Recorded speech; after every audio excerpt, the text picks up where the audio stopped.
Hi everyone, this is a vlog now because I'm too lazy to actually do the thing because it burns up my computer so much. Anyway, I forgot to mention some things, mainly about the Ottomans.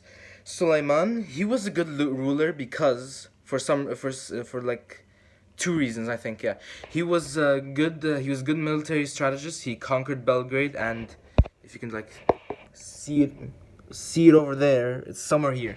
Anyway, it's in Hungary. Okay, so you gotta know that Belgrade is basically next to Hungary, and further into the Balkans. And yeah, he conquered Hungary and Tripoli, which is in North Africa. And what else? Oh yeah, he also lowered corruption, reduced taxes, and made the economy skyrocket. And he was considered the lawgiver because he was fair and just, and gave good taxes, reduced corruption, yada yada. And he was a bad ruler. I mean, not a bad ruler, a bad person because he left one of the worst sons. He killed his best son and left his worst son to inherit, meaning that the empire started to decline, and he made it a habit for the other emperors to kill their best sons.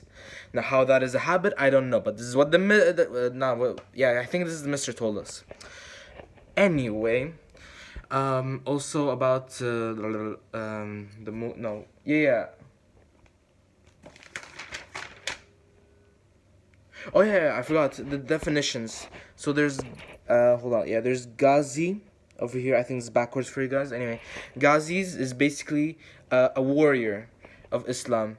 So basically like a jihadist, but it's just called Ghazi. Anyway, yeah, that was about it. And also, Shah means king, and the Janissaries, they were basically like the army that was converted to Islam from the Christian conquered countries, and they converted them to Islam, and then they made them the army that served only the Sultan, no one else, just the Sultan, not even the government. Anyway, also some other stuff. Okay, yeah, Shah Abbas. He also did some awesome things that led to the prosperity. He reformed his government, punished corruption, and he also convinced the European merchants that he was tolerant by sending an artist to Italy under the Renaissance, which is important. You need to understand the Renaissance had an impact on this because he sent artists to there to study out under the Renaissance, and he also tolerated some Christian religious orders and invited them to his kingdom, even though he's Muslim. So that meant cultural blending. What's the whole lesson about? Cultural blending. Exactly. And what else? What else? What else? What else? Yeah, we already talked about Akbar, Babur, and Jahangir, Nur Jahan. Okay, so I explained all of this stuff. Okay, oh yeah. Also, one more important thing that I failed to mention in all of these, the main point, the critical thinking question, is cultural blending.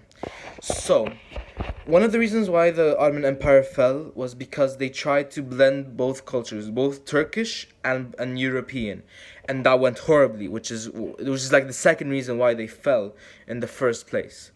Yeah, so they fell because the Europeans' cultural blending. Also in Persia, in what's it called, the Safavids, they spoke Persian, but since they were Muslim, they had some Arabic words in the what's it called, in their scriptures, which is why cultural blending was a thing there. And Mughals, same thing. Hindus, Indians, and Muslims and Arabs. They blended. They created some new cultures and religion tolerance, which was very important. The reason why these empires like lasted for so long is because of cultural blending. Like here, they say the definitions, and they're so easy that you can just write notes and khalas. Migration, pursuit of religious freedoms, conquest, la la. And in language, okay, you gotta know cultural blending is, and I asked like three teachers about this. Cultural blending is when two different types of people living together, like a Muslim or a Christian or a European and an American living together, and they adapt other culture, the different aspects. Like for example, let's say an American and an Arab live together. An Arab may speak more American, speak American words, and the American may speak more Arabic words. That's the base example. Now this topic is very confusing, so you only need to know this part for now. The critical thinking you're gonna need to write like a whole bunch. That's gonna be later, so don't worry about it. Okay, bye. See ya.